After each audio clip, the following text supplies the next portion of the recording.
Bonjour, bonjour. Il y a quelques jours, j'étais avec un ami et il me dit, c'est quoi cette histoire du jeudi soin?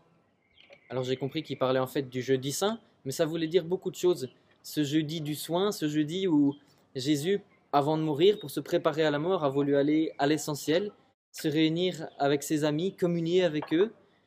Il leur a lavé les pieds et puis il a pris du pain, du vin, et il s'est donné dans ce pain, dans ce vin, il a pris soin d'eux comme ça. Quelques jours avant, il était invité chez un ami aussi, Simon, qui donnait un repas en l'honneur de Jésus.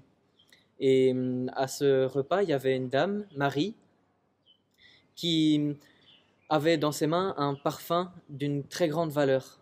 Alors elle s'approche de Jésus et elle brise ce flacon, elle le verse sur les pieds de Jésus, elle caresse les pieds, elle les essuie avec ses cheveux, et pendant ce temps-là, elle pleure et elle sourit, parce qu'elle se rend compte qu'elle prend soin de Jésus et que ce soin, c'est un soin éternel. Elle anticipe en fait dans ce geste généreux, elle ne veut pas se laisser devancer par la mort de Jésus, elle ne veut pas se laisser surprendre en n'ayant pas assez aimé et servi. Et cette femme en fait, elle célèbre le Messie, elle le oint, elle donne à Dieu les derniers sacrements.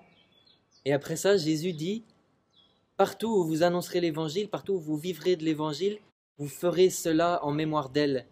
Comme quelques jours plus tard, il dira à ses amis, après leur avoir lavé les pieds et après avoir donné le pain et le vin, il dira, faites ceci en mémoire de moi.